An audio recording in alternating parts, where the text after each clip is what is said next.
ዓለም በአራቱም አቅጣጫዎች ሰሜን፣ ደቡብ፣ ምስራቅና ምዕራብ ተብላ ከመከፈሏ በፊት፣ ሰው ምድርን በስም ከመጥራቱ በፊት፣ ካርታ ከመሰመሩ በፊት፣ ሕግ ለሰው ልጆች ገዢ ይሆን ዘንድ ከመጻፉ አስቀድሞ በዚች በምንኖርባት ፍጥረተ ዓለም አንድ ነገር ብቻ ነበረ።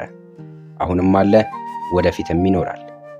ደን፣ ዝም የማይል የማይተኛ የማይሞት ሕያው ፍጥረት።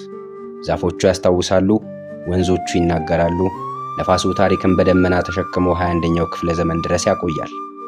በዚህ አረንጓዴ ዓለም ውስጥ ፍጹም ከተፈጥሮ ያልተለዩ ከዓለምና ከነዘባዝንኬ ችግሮቿ የራቁ ሕያው የሰው ልጅ ዘሮች አሉ። እነሱም ያኖማሚዎች ናቸው። ያኖማሚዎች በአማዞን ውስጥ አይኖሩም። አማዞን ከእነርሱ ጋር ይኖራል እንጂ። ይህ ጥቅጥቅ ደን በያኖማሚዎች ኡሪሂ ተብሎ ይጠራል። ትርጉሙም ሕያው ዓለም ማለት ነው። በኡሪሂ ጥቅጥቅ ደን ውስጥ ዛፍ ነፍስ አለው፣ ወንዝ ውስጥ ትንፋስ አለው። እንስሳቱ የያኖማሚዎች ዘመድ ነው፣ አካላቸው ነው፣ ሲራቡ ምግባቸው ነው፣ ሲታመሙ መድኃኒታቸው ነው። የዛሬው ጉዟችን በደቡብ አሜሪካ 9 ሀገራት ወደሚጋሩት የዓለማችን ቁጥር 1 ጥቅጥቅ ደን አማዞን ይወስደናል። በዚህ ደን ውስጥ ብራዚልና ቬንዙዌላ በሚጋሩት የአማዞን ክፍል ስለሚገኙት ዓለም ስለማያውቃቸው እነሱም ዓለምን ስለማያውቁት በቁጥር ከ35,000 ስለማይበልጡት በቆዳ ስፋት ግን የዛሬዋን ስዊዘርላንድን የሚያክል ሰፊ ግዛት ስላላቸው የያኖማሚ ጎሳዎችን እናስሳለን። እስከ መጨረሻው በመቆየት የሚያባክኑት ጊዜ እንደማይኖር እየገለጽን እነዚህን አስደናቂና ልዩ ፍጥረታት የሆኑ የጫካ ጎሳዎችን በጥልቀት እንመርምር። በብራዚልና ቬንዙዌላ የአማዞን ድንበር ላይ ከተቀረው ዓለምና ስልጣኔ ርቀው ኑሯቸውን በጫካ ያደረጉ በደን ሀብት ላይ ጥገኛ የሆኑ ዋነኛ መተዳደሪያቸው አደን፣ አሳ ማስገርና የጓሮ አትክልት የሆነ ባቦኖስ በተባለ ጣሪያ ክዳን በሌለው ክብ ቤት ውስጥ በጋራ የሚኖሩ ቁጥራቸው ከ35,000 የማይበልጥ ከፊል ዘላን የጫካ ህዝቦች ናቸው። ከጫካው ሳይወጡ ከቦታ ቦታ በመዘዋወር ሕይወትን የሚመሩት ያኖማሚዎች ባቦኖስ የተባለ በክፍት ሰማይ ስር ብዙ ልቦችን አንድ የሚያደርግ ታላቅ ክብ ቤትን በመስራት አብረው በጋራ ይኖራሉ። የዚህ ቤት አሰራር ከእንጨትና ከቀርከሃ የሚሰራ ጣሪያ ወይም ክዳን የሌለው በአንድ ጊዜ እስከ 400 የሚደርሱ የያኖማሚ ጎሳዎችን አንቀባሮ የሚያኖር ባህላዊ ቤት ነው። በዚህ ቤት ውስጥ ሕይወት በጋራ ይኖራል።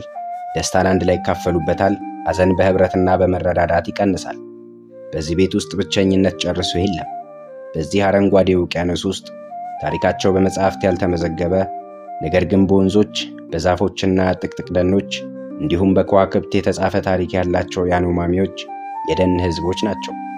ሕይወታቸው ከአማዞን ነፍስ ጋር የተጣመረ ራሳቸውን የመናፍስት ህዝቦች ብለው የሚጠሩ ገለልተኛ ህዝቦች ሲሆኑ ወንዶቹ በዱር መንቀሳቀስና አደን የዕለት ተዕለት ክንዋኔያቸው ሲሆን ሴቶቹ ከጓሮ አትክልት እስከ ቤት ውስጥ ሥራ እንዲሁም ማሳ ማስገር ላይ ቀናቸውን ያሳልፋሉ። በያኖማሚዎች ዘንድ ደን አይጨፈጨፍም። አንድ ዛፍ ሲቆረጥ መናፍስቱ እንደሚቆጡ ስለሚያምኑ ከራሳቸው በላይ ደኑን ይጠብቁታል። ደኑ እስካለ ድረስ የያኖማሚም ሕይወት አለ። ለያኖማሚዎች ዓለም 2 አይነት ነው፣ የሚታይና የማይታይ። እነሱ የሚታየውን ሕይወት ይኖራሉ። ዛፒሪ ብለው የሰየሟቸው መናፍስቶቻቸው ደግሞ የማይታየውን የያኖማሚ ዓለም ይጠብቁላቸዋል። እነዚህ መናፍስቶች በደኖቻቸው ላይ ሰፍረው እንደሚኖሩ ያምናሉ። ስለዚህ ደኑ የአማልክቶቻቸው ማደሪያና ሰረገላ ስለሆነ ይህንን ደን መጨፍጨፍ አማልክቶቻቸው የሆኑ መናፍስትን እንደመዳፈር ነው። ምክንያቱም አማልክቶቻቸው እንስሳቶቻቸውን ይጠብቁላቸዋል፣ ተራራውን እንዳይናወጽ ቀጥ አድርገው ያቆሙላቸዋል፣ በሰማዩ ዝናብ መሬታቸውን ያረሰርሱላቸዋል፣ ወንዞቻቸውን ይሞሉላቸዋል። የመንፈስ ዓለም የሕይወታቸው መሠረት ነው። ሁሉም ፍጥረታት ድንጋይና ዛፍ ሳይቀር መንፈስ እንዳላቸውና ሕያው እንደሆኑ ያምናሉ። የያኖማሚ የዳንስ ባህል ከኮስሞሎጂና ከጫካ አማልክት ዛፒሪ ጋር ጥልቅ ቁርኝት አለው። ክብ ሰርተው በተለይም ሴቶቹ ረጋ ባለ ስልተ ምት መሬትን በእግር በመምታትና የሚያምሩ ዜማ ያላቸውን ድምፆች በማውጣት በደመቀ ጌጥ ተውበው አማልክቶቻቸው የሆኑ ዛፒሪዎችን የሚያከብሩበት ሥርዓት ነው። ይህ ሥርዓት ለቀናት የሚቆይ ሰውነታቸው ከአፈር በተዘጋጀ ቀይና ጥቁር ቀለም ተጊጦ የሚከወን ሥርዓት ነው። ዘፈኖቻቸው መዝናኛ ብቻ አይደሉም። በስልታዊ ዜማ ተቀምረው እርምጃ ከተሞላባቸው ትውስታዎቻቸው ጋር ስልተ ምት ባለው የዳንስ ቅኝት ከአማልክቶቻቸው ጋር የሚገናኙበት ጥበብም ጭምር ነው። ይህም በመኖሪያ ደን ምድራቸው ኡሪሂ ውስጥ ሰላምን ለማምጣት የተፈጥሮ ሚዛኑን ለማስጠበቅ እንደ ምስጋና የሚጠቀሙበት የአምልኮት ሥርዓት ነው። በከተሞች ድንበር እንዲሁም ከዘመናዊው ዓለም በብዙ ርቀት ላይ የሚገኙት ያኖማሚዎች ከሺህ ዓመታት በፊት የነበሩ አሁንም ያሉ ከደኖች ጋር እኩል የሚተነፍስ ሕይወት ያላቸው ድብቅ ጎሳዎች ናቸው። ያኖማሚዎች ብንነግሮ የማይዋጥሎት አንድ አስደንጋጭ ባህል አላቸው። ይህም ለመንፈሳዊ ቀጣይነት ሲባል አንድ የያኖማሚ ጎሳ አባል ሲሞት ዘመዶቹ የሆኑ ያኖማሚዎች እንደተቀረው ዓለም አልቅሰው አይቀብሩትም። ይልቁንም የሞተውን ሰው በድን ያቃጥሉታል እንጂ። እና ይህ ምን ይገርማል? ህንድና አንዳንድ የዓለም ክፍሎች ውስጥ ያሉ ሀገራትስ አስክሬንን ያቃጥሉ የለም ወይ እንዳይሉም፣ ምክንያቱም ጉዱ የሚመጣው ከዚያ በኋላ ነው። ከላይ እንደነገርኮ የሞተ ዘመዳቸውን አጽም ካቃጠሉት በኋላ ለመንፈሳዊ ቀጣይነት ሲባል የተቃጠለውን በድን አመድ ከሙዝ ሾርባ ጋር ቀላቅለው ይመገቡታል። ያኖማሚዎች ልዩ የሆነ የማይዛመድ የራሳቸው የሆነ ኒናሞ፣ ሳኑማና ዋይካ የሚባሉ 3 አይነት የቋንቋ ዘዬዎች አላቸው።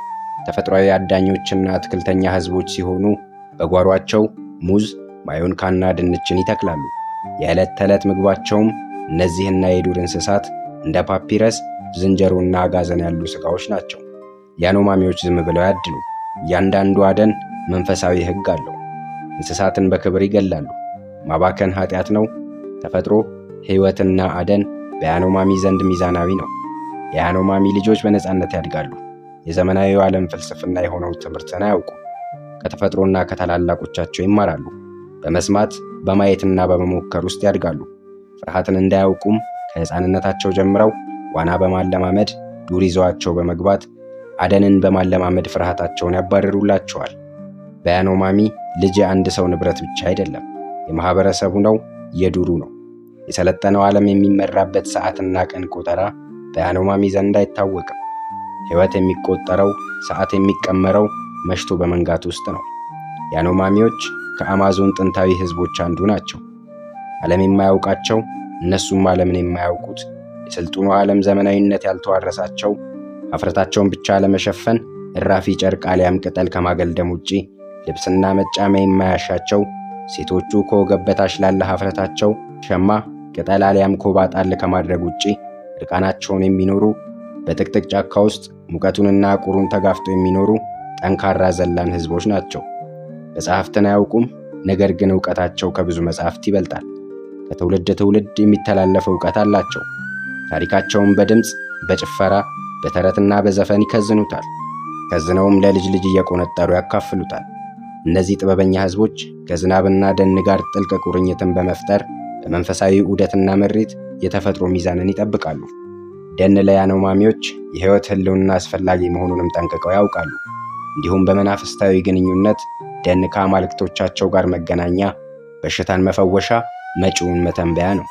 ከሰዎች እስከ እንስሳት፣ ከእንስሳት እስከ እጽዋት ያሉ ፍጥረታት በሙሉ በመንፈሳዊ ህይወት የተሳሰሩ ናቸው። ሁሉም ፍጥረት ከሞተ በኋላ ወደ ምድር ተመልሶ እንደሚመጣ እና አካል እንደሚሆን ያምናሉ። ስለዚህ በያኖማሚ ዘንድ እያንዳንዱ ፍጥረተ ዓለም ክብር ነው።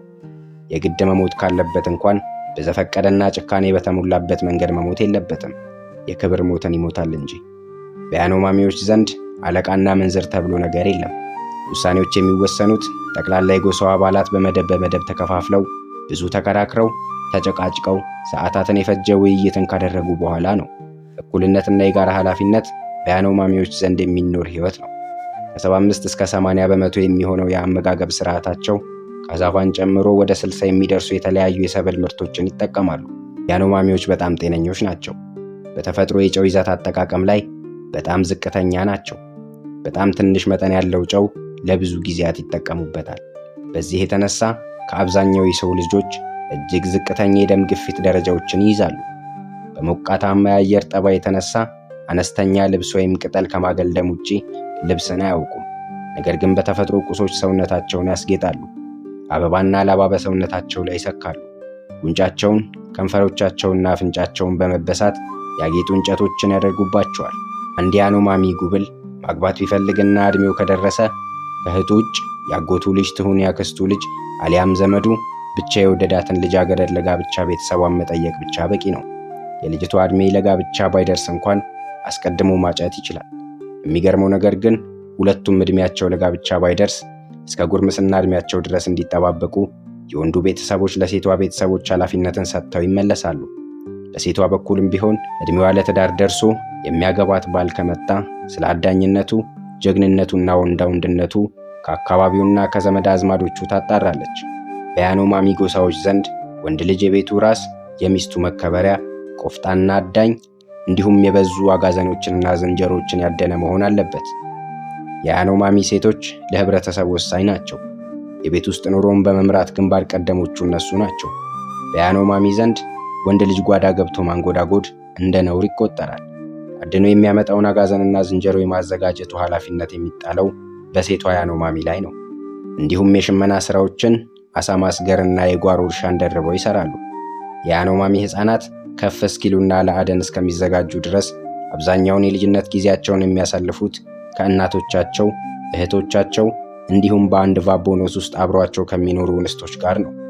ለዛፒሪ መንፈሳዊ አምልኮ ምስጋና የሚሄዱ ወንድና ሴቶች በቀይና ጥቁር ቀለም በተዘጋጀ አፈርና ጭቃ ሰውነታቸውን የማስዋብና አካላቸው ላይ የተለያዩ ስዕሎችን የመሳል ጥበብም የተሰጠው ለሴቶች ነው።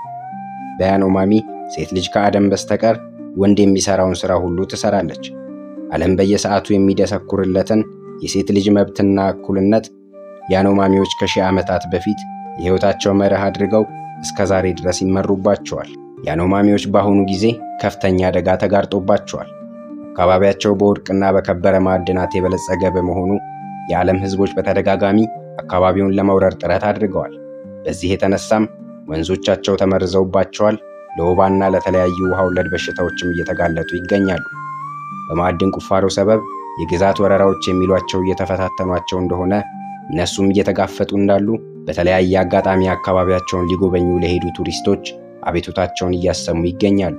በተለይም ጋሪምፔሮስ የተባሉት የወርቅ ማዕድን አውጪ ቡድኖች በ2019 እና በ2022 መካከል ባሉ ዓመታት በተደጋጋሚ ጊዜ ማዕድን በማውጣት ስም ሕገወጥ ወረራ እንደሚፈጽሙባቸውና የብራዚልና የቬንዙዌላ መንግስትም ከእነሱ ጋር በመተባበር ምንም አይነት ከለላ እንዳላደረጉላቸው በምሬት ይናገራሉ። ይህ የመሬት ወረራ መብታቸውን የሚጋፋና ባህላዊ አኗኗራቸውን የሚያናጋ እንደሆነ አንዳንድ የሰብአዊ መብት ተሟጋቾች ለጉዳዩ አጽንዖት ሰጥተው እየተናገሩ ይገኛሉ። በዋነኝነት ያኖማሚዎች የወርቅ ማዕድን ቁፋሮችን አይቃወሙም። ነገር ግን ወርቅን ለማውጣት በሺዎች የሚቆጠሩ ሰዎች ወደ አካባቢው ይመጣሉ። እነሱን ተከትሎ ብዙ ተላላፊ በሽታዎች ወደ ያኖማሚዎች ይተላለፋሉ። ለዚህ ምክንያቱ ደግሞ ያኖማሚዎች ከሌላው የዓለም ክፍል ለሚመጣ ተላላፊ በሽታ በቀላሉ ተጋላጭ ህዝቦች ስለሆኑ ነው። በተለይም በሌላው ህዝብ ዘንድ ያለው በሽታን የመከላከል አቅም ያኖማሚዎች ዘንድ ስለሌለ በቀላሉ ከዓለም ለሚመጣ በሽታ ተጋላጭ ናቸው። ከዚህ በተጨማሪም ወርቅ ለማውጣት የሚውለው ሜርኩሪ ወንዞችና አሳዎቻቸውን በመበከል የያኖማሚዎች ዋና የምግብ ምንጭ የሆኑትን አሳዎችና ሰብልን ለማምረት የሚጠቀሙበትን የወንዝ ውሃ በመበከል ከፍተኛ የጤና እክሎችን በማምጣት ዝምተኛ ገዳይ በሽታ ሆኖባቸዋል።